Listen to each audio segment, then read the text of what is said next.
Dieu des armées, bénis ton peuple qui va écouter ces messages. Bénis tes enfants qui ont cette envie, Seigneur, d'aimer la parole et de manger la vraie nourriture. Bénis, éternel Dieu, l'enfant qui est dans le ventre d'Élisabeth qui va recevoir ce message. Seigneur, qu'il puisse tressaillir de joie. Je te rends grâce, Père, dans le nom puissant de Jésus-Christ. Amen. Voilà, bien-aimés dans le Seigneur, nous allons parler d'un sujet très capital, très important encore, parce que j'ai souvent l'habitude de dire, bien-aimés, s'il y a quelque chose à aimer, s'il y a quelque chose à vouloir avoir dans sa vie, c'est la parole de Dieu. Le Seigneur a donné à l'homme la parole, il n'a pas donné autre chose. Dieu n'avait pas amené la nourriture à l'homme, mais Dieu avait apporté la parole. Il a dit à l'homme, tu es béni. C'est seulement cette parole que Dieu avait libérée à l'homme. C'est cette parole qui a fait, qui est la vie dans l'homme. Alors, nous allons parler sur le mystère du 8e jour. Vous savez, communément dans le monde, il y a 7 jours dans les semaines, ou dans la semaine plutôt. Mais ici, nous allons parler du 8e jour. Donc, nous avions dit que la semaine a 7 jours qui va démontrer à ce qui est naturel. Donc, 7 jours qui signifie ce qui est naturel. Donc, naturellement, dans une semaine, nous comptons 7 jours. Et spirituellement, dans la dimension spirituelle, nous avions encore le 8e jour qui signifie le surnaturel. Donc, dans la vie, nous devons savoir qu'il y a le naturel et le surnaturel. Le chiffre 7 qui nous démontre le naturel et le chiffre 8 qui nous parle de ce qui est surnaturel. C'est très important, bien-aimés. Nous allons lire ensemble dans les Écritures, dans le livre de Genèse. Ensemble, Genèse chapitre 17, où nous allons parler du mystère du 8e jour. Or, nous ne pouvons pas parler du 8 si nous ne parlons pas de 7. Alors, je pense que ceux qui nous ont suivis, ils ont eu le temps de comprendre aussi sur le 7e jour ou sur le sabbat. Et aujourd'hui, nous ne parlons pas du 7e jour, aujourd'hui nous parlons du 8e jour. Nous lisons dans le livre de Genèse chapitre 17. Écoute ce que la Bible nous dit dans le 11e verset du livre de Genèse chapitre 17. La Bible dit ceci: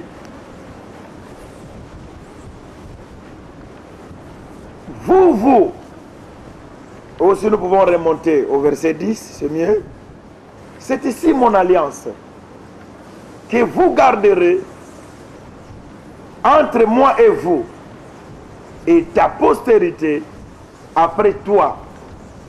Tout mâle parmi vous sera circoncis et vous vous circoncirez,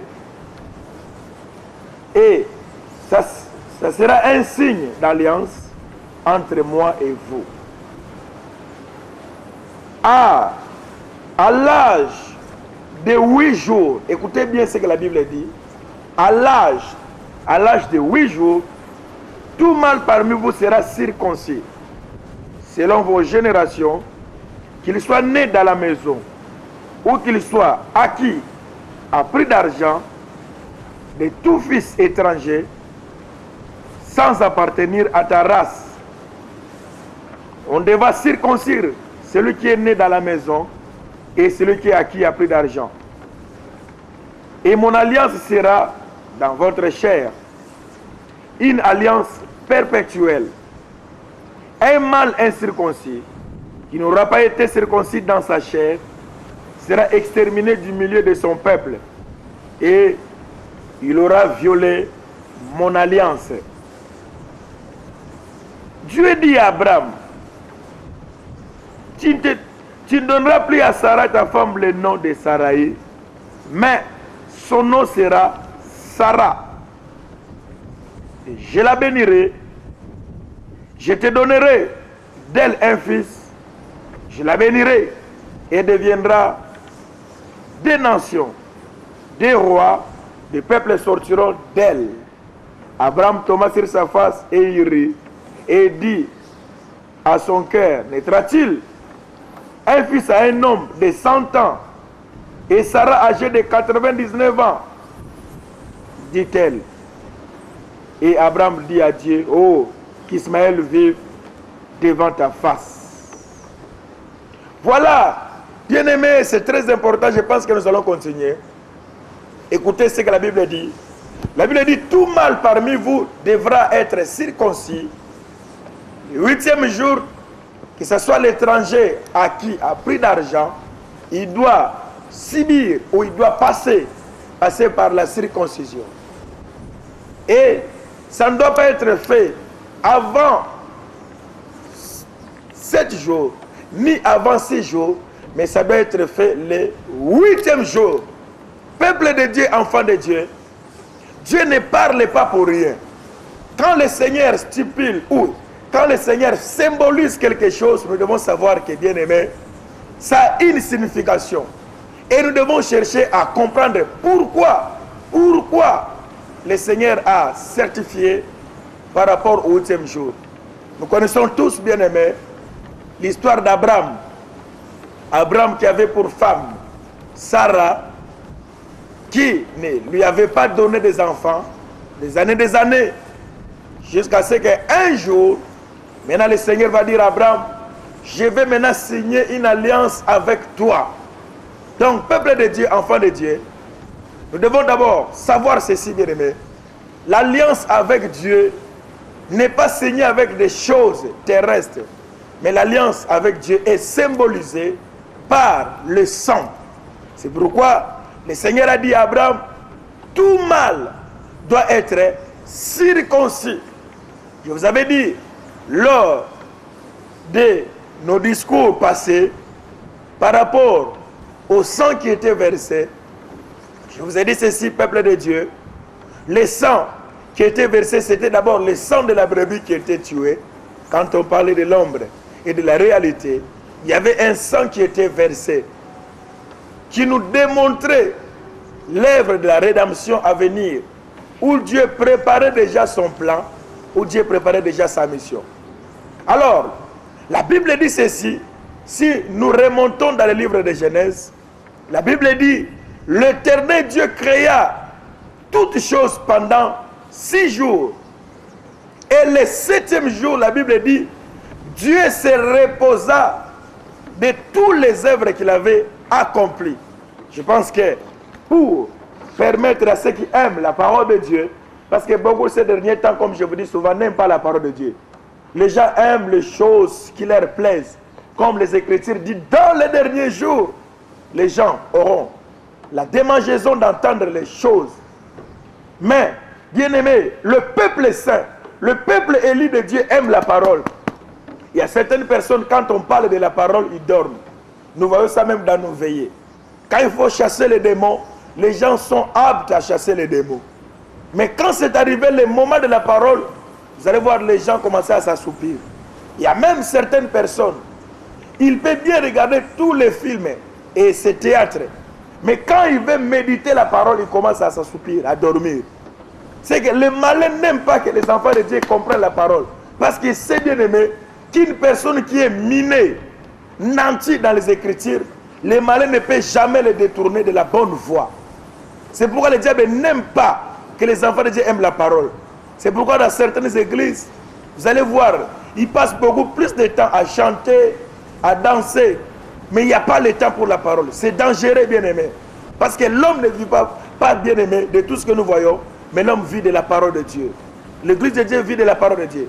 C'est pourquoi nous devons lire. Nous allons lire, bien aimé, dans le livre de Genèse, où on nous parle clairement de la création. Si nous lisons Genèse chapitre 1, la Bible dit, au verset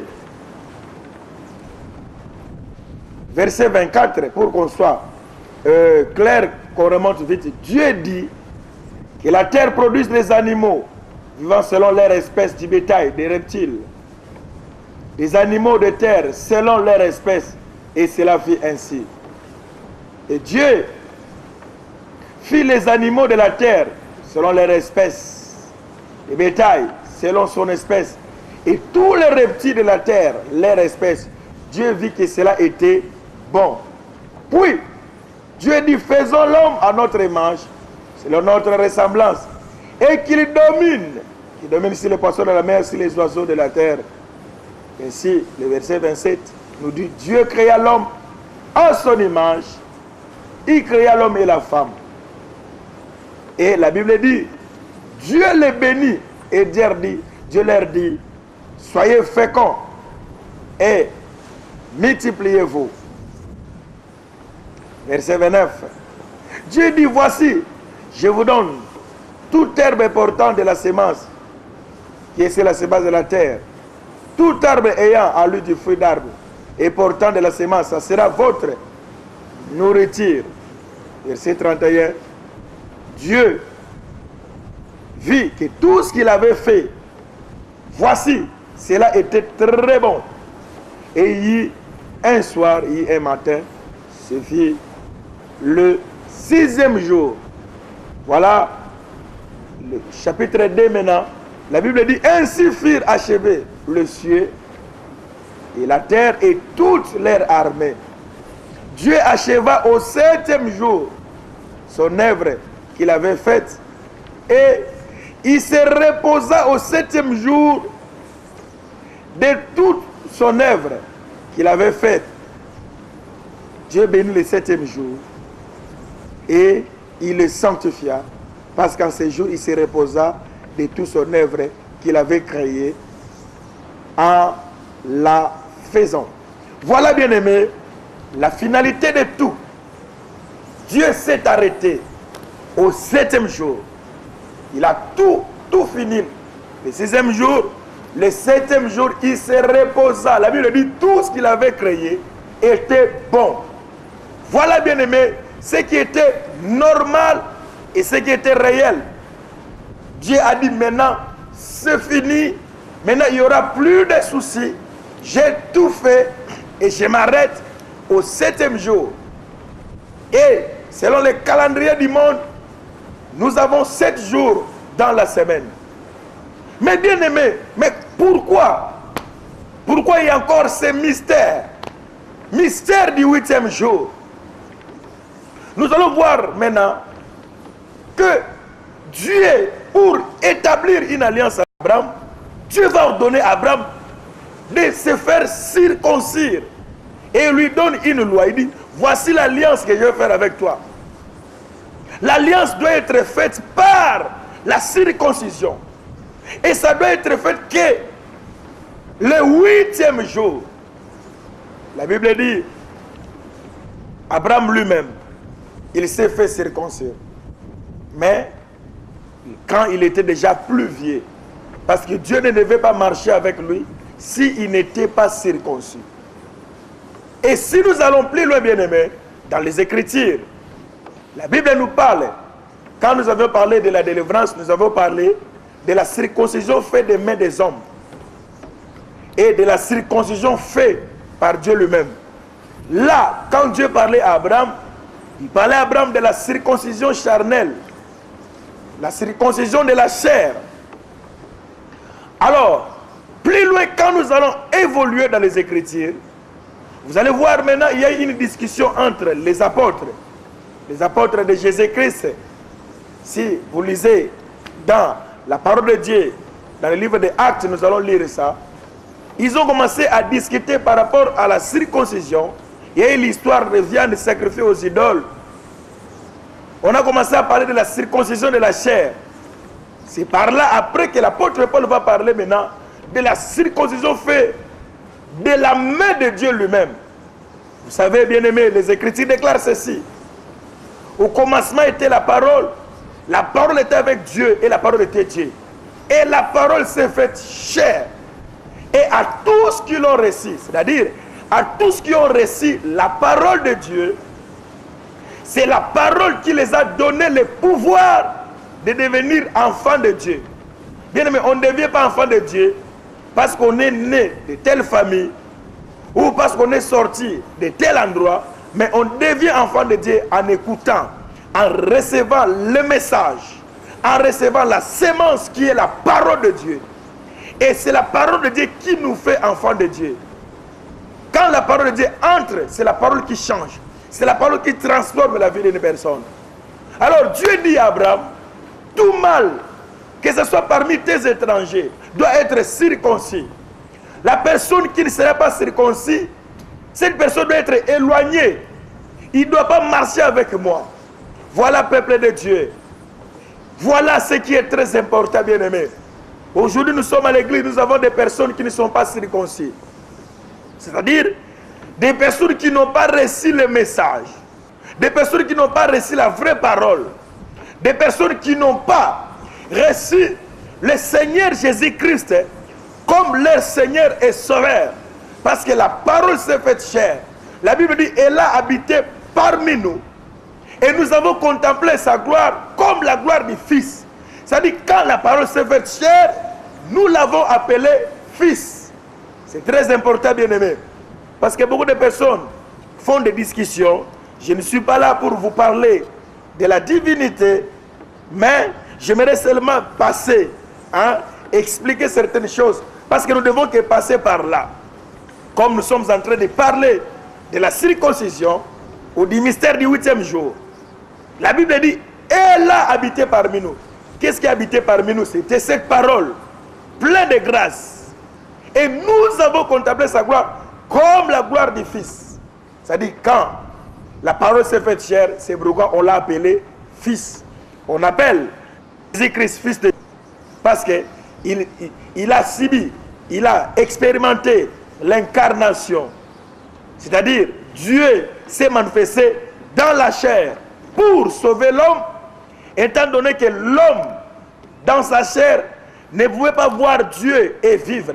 C'est pourquoi Dieu, pour compatir, Dieu, pour vivre, parce que tu ne peux pas condamner si toi-même, tu ne connais pas la chose.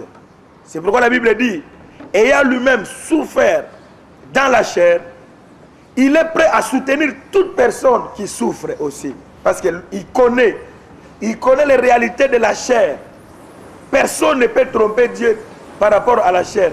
Parce que lui-même, il a vécu dans la chair et nous l'avons appelé Fils. Fils. C'est pourquoi on appelle Jésus-Christ Fils de Dieu. C'est parce que Dieu s'est fait chair. Voilà, bien aimé. Alors, les Écritures déclarent, peuple de Dieu, que le 8e jour, tout mâle doit être circoncis. Il s'est fait qu'Abraham, qui a fait longtemps, il a accepté, malgré son âge, la circoncision. Bien aimé, l'orgueil tue beaucoup de personnes. Aujourd'hui, beaucoup de personnes seront scandalisées. Bien aimé. Vous savez, beaucoup de personnes qui sont à l'église, avec la réalité de la Bible, avec la compréhension des Écritures dans la chair, vous savez qu'il y a des personnes, malgré qu'ils parlent de Dieu, mais ils ne sont pas encore convertis. Parce que le fait seulement de parler ne veut pas dire que tu es un enfant de Dieu. Tu peux parler, mais si la sémence qui transforme n'est pas à toi, tu n'es pas encore un enfant de Dieu.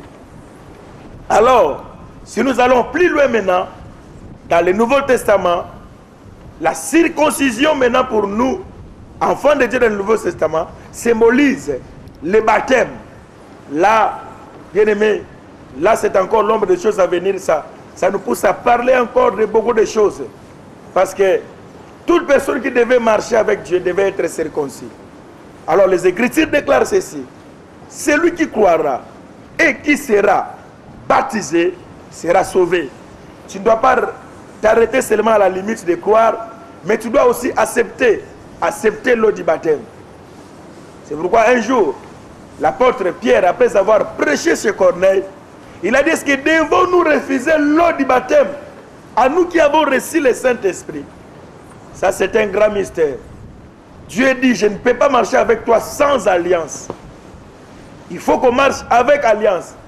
Pour qu'il y ait alliance, tu dois te faire circoncire. C'est-à-dire, toi, étant le père de la foi, tu dois être modèle. C'est pourquoi, bien aimé, nous, serviteurs de Dieu, nous, enfants de Dieu, nous devons être des modèles pour les autres. Des modèles. C'est très important, peuple de Dieu. Beaucoup de personnes aiment servir Dieu, mais ils ne veulent pas être des modèles. Pour qu'Abraham soit modèle, il devait passer par la circoncision. Ça, c'est très important. Parce qu'aujourd'hui, la Bible nous dit, bien aimé, nous sommes des fils d'Abraham par la foi. Par la foi en Jésus-Christ. Alors, Abraham lui-même, qui est notre père, devait être modèle. Modèle de quoi? Modèle de l'alliance. Or, l'alliance ne se fait que par le sang.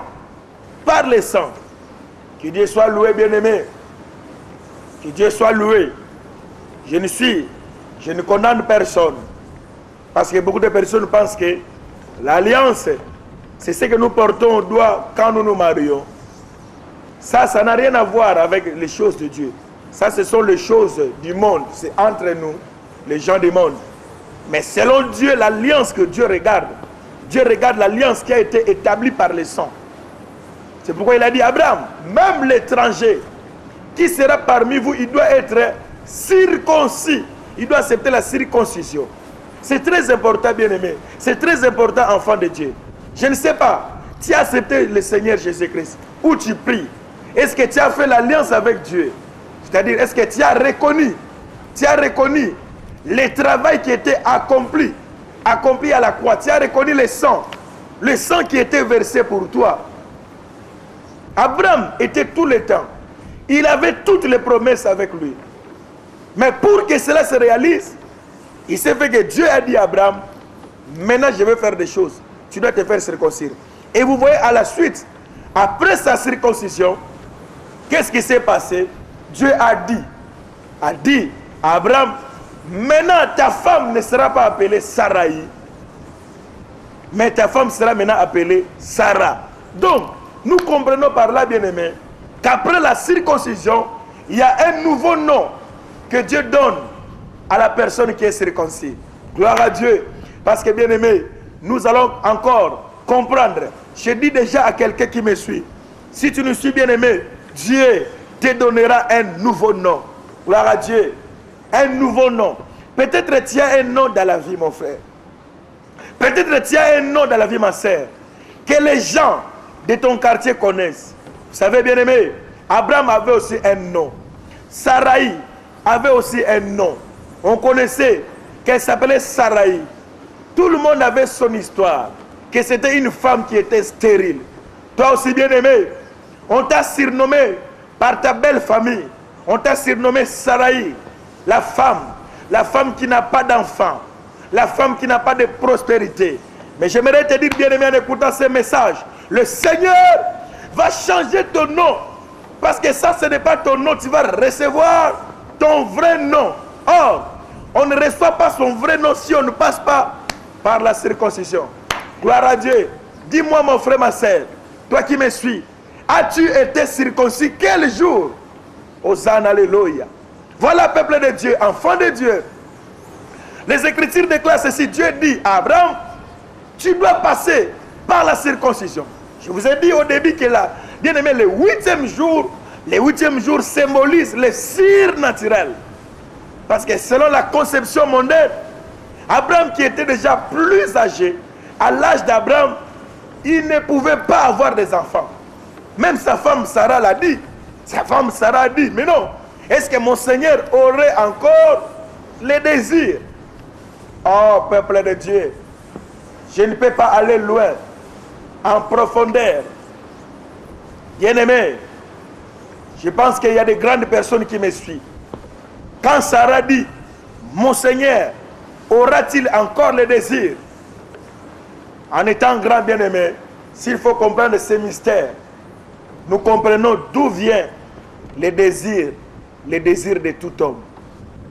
C'est pourquoi pour Sarah, Abraham était déjà un homme incapable Or, bien-aimés, comme je dis souvent aux enfants de Dieu, l'extérieur n'exprime pas l'intérieur.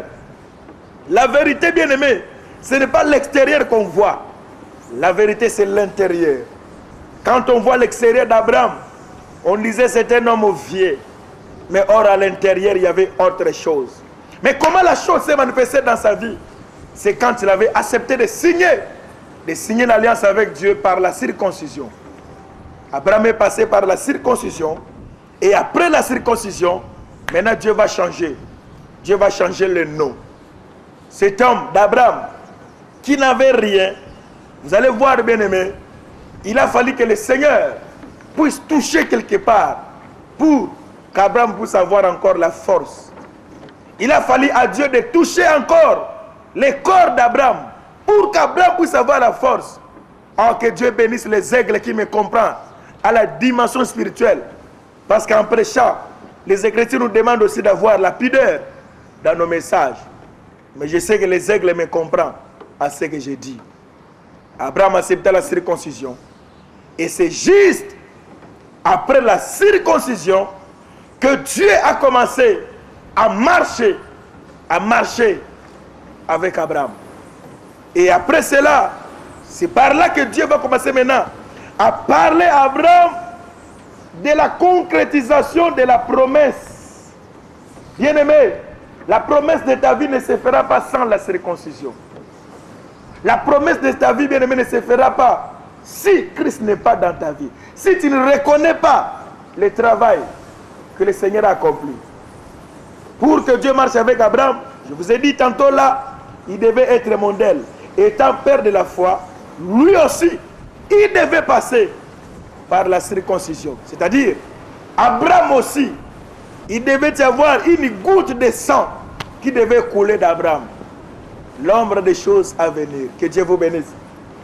Voilà, bien-aimé, la Bible dit ceci. Dieu dit à Abraham au verset 15, tu donneras plus à Sarai, ta femme, le nom de Sarai, mais son nom sera Sarah. Je la bénirai et je te donnerai d'elle. Écoutez bien, la Bible certifie d'elle, c'est-à-dire de Sarah, je te donnerai d'elle un fils. Et je la bénirai, deviendra des nations, des rois, des peuples sortiront d'elle. Et Abraham, même lui-même, il n'avait pas confiance. Et le verset 19 dit, Dieu dit certainement, Sarah, ta femme, t'enfantera un fils, et tu l'appelleras du nom d'Isaac. J'ai établi mon alliance avec lui comme une alliance perpétuelle pour sa postérité après lui. Voilà, bien-aimé, l'alliance devait être conclue. Or, si nous avançons plus loin, vous allez voir, bien-aimé, que l'alliance est très très importante. Parce que beaucoup des enfants de Dieu prient, beaucoup des hommes de Dieu prient, mais ils prient sans alliance avec Dieu. Ils sont passés par la croix. Il n'y a pas eu, bien-aimé, il n'y a pas eu la circoncision dans leur vie. La Bible dit, bien-aimé, un jour, le Seigneur va appeler Moïse. Et Dieu envoie Moïse en mission pour la libération de son peuple. Or, les Écritures déclarent, parmi ton peuple, même l'étranger doit être circoncis. Or, Abraham, qui était avec Dieu, marchait avec un enfant qui était incirconcis. Bien aimé, c'est dangereux. C'est dangereux de vivre avec des incirconcis dans la vie. C'est dangereux de vivre avec des personnes qui ne sont pas passées par la croix. Parce qu'ils seront un jour un obstacle à ta vie. Tu peux subir la mort à cause de ces personnes. Car les mauvais compagnons corrompent les bonnes mœurs, bien-aimés. C'est ce que dit la parole de Dieu. Et la Bible dit, quand Dieu est venu pour frapper Moïse, heureusement Séphora, sa femme, avait la révélation de l'alliance. Que l'alliance ne devait être conclue que par le sang. Oh, quel mystère. Que Dieu te bénisse, mon frère, ma soeur, toi qui me suis. Toi qui aimes la parole de Dieu. Et quand Dieu s'est avancé pour tuer Moïse.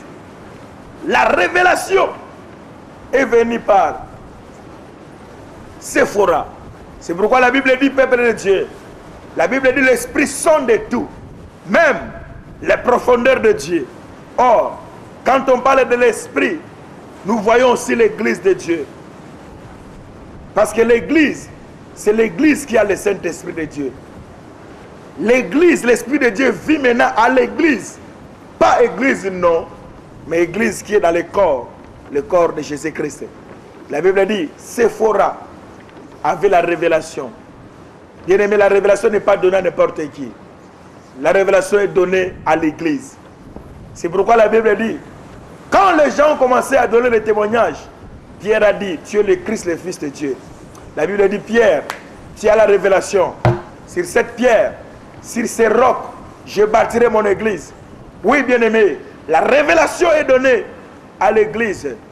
Séphora, qui est l'image aussi de l'église, comprenant la chose. Séphora, la Bible dit, il a coupé le prépuce de son fils. Parce qu'il avait un enfant. Séphora plutôt. Séphora avait un enfant avec Moïse. Et cet enfant n'était pas circoncis. Et quand il a coupé le prépuce de l'enfant, le sang a jailli. Dieu a envoyé le sang. Dieu n'a pas frappé Moïse. Pourquoi? Parce qu'il s'est souvenu de son alliance qu'il avait traitée avec son père Abraham. Alliance de sang.